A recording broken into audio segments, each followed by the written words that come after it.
Hi friends, வணக்கம். Welcome back to our channel TT's cook book. இன்றைக்கி நம்ம சேனலில் 2 ரெசிபிஸ் பார்க்க போகிறோம். இது ரெண்டுமே பார்த்தீங்கன்னா நீங்கள் பிரேக்ஃபாஸ்ட்டுக்கும் சரி டின்னருக்கும் சரி எந்த டைம் வேணாலும் செய்யலாம். அவ்வளோ டேஸ்ட்டாக இருக்கும். அதே சமயம் இதை வந்துட்டு நீங்கள் சீக்கிரமாக முடிச்சிடலாம். அதாவது 10 மினிட்ஸ்க்குள்ளே இதை முடிச்சிடலாம். ஸோ என்ன ரெசிபிஸ்ன்னு கேட்டிங்கன்னா, ஃபஸ்ட்டு ரெசிபியாக பார்க்க போகிறது நம்ம சாபுதானா கிச்சடி தான். அதுக்கப்புறம் ரெண்டாவதாக பார்க்க போகிறது வெஜ்ஜி போஹா, அதாவது அவல் வச்சு செய்ய போகிறோம். இப்போ வாங்க ப்ரிப்ரேஷனுக்கு போயிடலாம். ஃபஸ்ட்டு வந்துட்டு நம்ம கிச்சடி செய்கிறதுக்கு சாபுதானே எடுத்திருக்கேன். இது வந்துட்டு மாவு ஜவ்வரிசி 1 கப் அளவு 200 கிராம் இருக்கும். இப்போ இதை வந்துட்டு நல்லா வாஷ் பண்ணிவிட்டு 2 ஹவர்ஸ் நான் ஊற வச்சுருக்கேன். இது பாருங்கள் செமையாக ஊறியிருக்கு. இந்த மாதிரி ஒன்று எடுத்து நசுக்கி பார்த்தோன்னா கரெக்டாக இருக்கும். 1 கப் சாபுதானாக்கு 2 கப் அளவு தண்ணி கரெக்டாக இருக்கும். பாருங்கள் தண்ணியெல்லாம் உறிஞ்சு பர்ஃபெக்டாக ஊறியிருக்கு. இப்போ அடுத்ததாக வந்துட்டு நம்ம வேர்க்கடலை எடுத்திருக்கேன். அதாவது வறுத்த வேர்க்கடலை 1/2 கப் அளவு. இதில் இருக்கிற தோலை நீக்கிட்டு நம்ம இதை வந்துட்டு மிக்சியில் போட்டு பொடி பண்ணிக்கணும். மிக்சி வந்துட்டு ட்ரையாக இருக்கிற மாதிரி பார்த்துக்கோங்க. நல்லா ஃபைன் பவுடராக நம்மளுக்கு வேணும். இது கூடவே 10 முந்திரி சேர்க்கிறேன், டேஸ்ட்டு செமையாக இருக்கிறதுக்காக. இப்போ பாருங்கள் இந்த மாதிரி நல்லா ஃபைன் பவுடராக இருக்கணும்.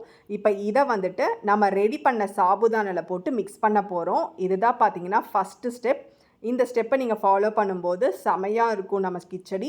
இது கூடவே கொஞ்சம் உப்பு சேர்த்து நல்லா கலக்கி விடணும். எல்லா இடத்துலையும் படுற மாதிரி நல்லா கலக்கி விட்டுட்டிங்கன்னா இந்த ஸ்டெப் வந்துட்டு நம்மளுக்கு கம்ப்ளீட் ஆகிடும். இப்போ அடுத்ததாக நம்மளுக்கு வந்துட்டு இந்த கிச்சடி செய்ய நான் வந்துட்டு உருளைக்கிழங்கு எடுத்திருக்கேன். உருளைக்கிழங்கு சேர்க்கும்போது கிச்சடி வந்துட்டு வேறு லெவல் டேஸ்ட்டாக இருக்கும். ஸோ உருளைக்கிழங்கு எடுத்து குட்டி குட்டியாக கட் பண்ணி தண்ணியில் போட்டு வச்சுருக்கேன். இப்போ வாங்க கிச்சடி செய்ய ஆரம்பிச்சிடலாம். கடாய் சூடானதும் 2 டேபிள் ஸ்பூன் அளவு ரிஃபைண்ட் ஆயில் நான் ஊற்றியிருக்கேன். எண்ணெய் சூடானதும் 1 டீஸ்பூன் சீரகமும் காரத்துக்காக பச்சை மிளகாய் சேர்க்கணும். அடுத்ததாக கருவேப்பிலை சேர்த்து லைட்டாக இதை வதக்கி விட்டுறணும். வாசனை செமையாக இருக்கும். இந்த டைமில் நம்ம கட் பண்ணி வச்சுருக்கிற உருளைக்கிழங்கை சேர்க்கணும். தண்ணி இல்லாமல் சேர்த்து லைட்டாக உப்பு போட்டு நல்லா கொஞ்சம் நேரம் வதக்கி விட்டிங்கன்னா இதுலேயே நல்லா வெந்து வந்துடும். கொஞ்ச நேரம் வதக்கின பிறகு இந்த மாதிரி மூடி போட்டு மூடி வச்சுட்டோன்னா கொஞ்ச நேரத்துலேயே உருளைக்கிழங்கு வந்து வெந்துடும். இப்போ பாருங்கள் கையில் நசுக்கி பார்த்தாலே இது வந்துட்டு சூப்பராக வெந்திருக்கு. இப்போ அடுத்ததாக இதில் வந்துட்டு 1/2 டீஸ்பூன் அளவுக்கு மஞ்சள் பொடி சேர்த்து நல்லா கலந்து விட்டதுக்கப்புறம் நம்ம ஊற வச்ச சாபுதானாவை இதில் சேர்க்கணும். கொஞ்சம் கொஞ்சமாக சேர்த்து இதை நல்லா கலந்து விடணும். கலந்து விட்டதுக்கப்புறம் இதில் வந்துட்டு உப்பு செக் பண்ணிக்கோங்க. உப்பு கம்மியாக இருந்தது அப்படின்னா இந்த சமயத்தில் மறுபடியும் கொஞ்சம் உப்பு சேர்த்து இதை வந்துட்டு நம்ம மூடி வச்சு குக் பண்ணணும். இதை மூடி வச்சு குக் பண்ணும்போது நல்லா கண்ணாடி பதத்துக்கு வரும். 2 நிமிஷத்துக்கு அப்புறம் நம்ம இதை மறுபடியும் கலந்து விட்டு வேக வைக்கணும். இது வந்துட்டு ஒரு 5 to 7 மினிட்ஸில் வந்துட்டு நல்லாவே வெந்து வந்துடும். அதாவது நம்ம ஆட் பண்ண ஜவ்வரிசி வந்துட்டு கண்ணாடி பதத்துக்கு வரும். அந்த சமயத்தில் இது ரெடி ஆயிடுச்சுன்னு அர்த்தம். இப்போ ஃபைனல் டச்சாக நம்ம வந்துட்டு கொத்தமல்லியும் லெமன் ஜூஸும் ஆட் பண்ணி நல்லா கலந்து விட்டுட்டோன்னா சுட சுட இந்த கிச்சடி தயாராகிடும். இந்த கிச்சடியை நீங்கள் சூடாக சாப்பிட்டு பாருங்கள், அவ்வளோ டேஸ்ட்டாக இருக்கும்.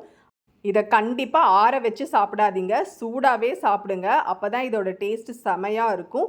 ஸோ இந்த கிச்சடி வந்துட்டு கண்டிப்பாக நீங்கள் வீட்டில் செஞ்சு பாருங்கள். உங்கள் குட்டீஸ்க்கும் ரொம்ப பிடிக்கும். நான் ஃபஸ்ட் டைம் செஞ்ச போது இப்படி தான் செஞ்சேன். எங்கள் வீட்டில் இருக்க குட்டீஸ்க்கு ரொம்பவே பிடிச்சிது. கண்டிப்பாக இதே மெத்தடில் நீங்கள் ட்ரை பண்ணி பார்த்துட்டு எப்படி இருந்ததுன்னு எனக்கு கமெண்ட் பண்ண மறக்காதீங்க. இப்போ வாங்க நம்ம 2வது ரெசிபி போஹா கிச்சடி எப்படி பண்ணுறதுன்னு பார்த்துடலாம். அதாவது வெஜ்ஜி போஹா. இந்த ரெசிபியும் நம்ம டேஸ்ட்டாக செய்ய போகிறோம். ஸோ வீடியோவை ஸ்கிப் பண்ணாமல் பாருங்கள். நான் கடாய் வச்சுட்டு எண்ணெய் ஊற்றின பிறகு ஒரு பட்டை 1 கிராம்பு சேர்த்திருக்கேன். இது வந்துட்டு நல்லா பொரிஞ்ச உடனே காரத்துக்கு வரமிளகாயும் பச்சை மிளகாயும் சேர்க்கணும். இங்கே நான் வந்துட்டு 1 பச்சை மிளகாய் 1 வரமிளகாய் ஆட் பண்ணியிருக்கேன். இப்போ அடுத்ததாக பெரிய வெங்காயம் சேர்க்கணும். நீட்டமாக நான் கட் பண்ணியிருக்கேன். இந்த மாதிரி நீட்டமாக சேர்க்கும் போது பார்க்குறக்கே நல்லாயிருக்கும். கூடவே இதுக்கு தேவையான உப்பு சேர்த்து வதக்கும் போது ரொம்ப சீக்கிரமாகவே வெங்காயம் வதங்கி வந்துடும். வெங்காயம் நல்லா வதங்கின உடனே நம்ம வந்துட்டு காய் போட்டுடலாம். அதாவது நான் கேரட்டும் பட்டாணியும் சேர்க்கிறேன். உங்களுக்கு எந்த காய் விருப்பமோ அதை நீங்கள் ஆட் பண்ணிக்கலாம், இன்னுமே டேஸ்ட்டாக இருக்கும். இப்போ அடுத்தது வந்துட்டு நம்ம இதில் தக்காளி பியூரி சேர்க்க போகிறோம். அதுக்காக பாருங்கள் நான் 2 தக்காளியை இந்த மாதிரி நறுக்கியிருக்கேன். கூடவே நல்ல கலருக்காக காஷ்மீரி சில்லியும் 1/2 டீஸ்பூன் அளவு சீரகம் 1/2 டீஸ்பூன் அளவு சோம்பு இது எல்லாத்தையும் போட்டு பாருங்கள் நான் பியூரி ரெடி பண்ணி வச்சுருக்கேன். இப்போ நம்ம ரெடியாக வச்சுருக்கிற பேஸ்ட்டை இந்த கடாயில் சேர்த்து கொஞ்சம் தண்ணி ஆட் பண்ணி நல்லா இதை வந்துட்டு பச்சை வாசனை போகிற வரைக்கும் நம்ம வதக்கி விடணும். இதுக்கு அடுத்து லைட்டாக மஞ்சள் பொடி சேர்த்துட்டு மல்லிப்பொடியும் சேர்த்து நல்லா வதக்கி விடணும். கொஞ்சம் கூட பச்சை வாசனை இருக்கக்கூடாது. இது ரெடியாகிறதுக்குள்ள நம்ம வந்துட்டு அவலை ரெடி பண்ணிடலாம். நான் வந்துட்டு 1 கப் அளவு அவல் எடுத்து அதை வாஷ் பண்ணிவிட்டு ஜஸ்ட் ஃபில்டர் பண்ணி வச்சுருக்கேன். அதுலேயே இது வந்துட்டு ரெடி ஆகிடும். நீங்கள் திக் அவல் எடுத்திங்கன்னா கொஞ்சம் நேரம் இதை வந்துட்டு நல்ல தண்ணியில் ஊற வச்சிங்கன்னா செமையாக ரெடி ஆகிடும். இப்போதைக்கு அதை சைடில் வச்சிடலாம். இப்போ இங்கே கடாயில் பார்த்தோன்னா நம்மளோட வெஜ்ஜிஸ் எல்லாமே நல்லா குக் ஆகிருக்கு. அடுத்ததாக இதில் கேப்சிகம் கொஞ்சம் கட் பண்ணி சேர்த்துருக்கேன். இந்த மாதிரி நீங்கள் சேர்க்கும்போது நல்லா இருக்கும், க்ரன்ச்சியாக இருக்கும் சாப்பிடும்போது. ஸோ அவ்வளோதான் ஃப்ரெண்ட்ஸ். இப்போ பார்த்தீங்கன்னா இது எல்லாமே ஒன்று சேர நல்லா கலந்து விட்டாச்சு. இப்போ ஃபைனல் ஸ்டெப்பாக நம்ம ஊற வச்ச அவலை இதில் கொஞ்சம் கொஞ்சமாக ஆட் பண்ணி நல்லா கலந்து விடணும். இப்போ பார்த்தீங்கன்னா இது ஒன்றுக்கொன்று ஒட்டாமல் நல்லா உதிரியாக வந்திருக்கு. இந்த சமயத்தில் உப்பு செக் பண்ணிக்கோங்க. அதுக்கப்புறம் நல்லா பொடியாக நறுக்கிய கொத்தமல்லி, ஸ்ப்ரிங் ஆனியன் இதை 2யும் சேர்க்கணும். கூடவே 1 டீஸ்பூன் நெய் சேர்த்து கலந்து விடணும். இது செய்யும்போது நம்மளோட போகா அவ்வளோ டேஸ்ட்டாக வரும். கண்டிப்பாக இது போல் ஒரு டைம் ட்ரை பண்ணி பாருங்கள். நம்ம சாபுதானா கிச்சடி மாதிரியே இதையும் நம்ம சூடாக சாப்பிட்ணும். நீங்கள் சாப்பிட்றதுக்கு 10 நிமிஷம் முன்னாடி இதை ரெடி பண்ணால் போதும். சொன்ன மாதிரி சூடாக சாப்பிட்லாம், டேஸ்ட்டாகவும் இருக்கும். ஸோ அவ்வளோதான் ஃப்ரெண்ட்ஸ். இந்த 2 ரெசிபியும் உங்களுக்கு ரொம்பவே யூஸ்ஃபுல்லாக இருந்திருக்கும் நம்புகிறேன். உங்களுக்கு எது பிடிக்கும்னு எனக்கு கமெண்ட் பண்ணுங்கள். போகிறதுக்கு முன்னாடி இந்த வீடியோக்கு ஒரு லைக் கொடுங்க. அதுக்கப்புறம் ஃப்ரெண்ட்ஸ் அண்ட் ஃபேமிலிக்கும் இந்த வீடியோவை ஷேர் பண்ணி விடுங்க. அப்புறம் மறக்காமல் நம்ம சேனலையும் சப்ஸ்கிரைப் பண்ணிக்கோங்க. தேங்க்யூ.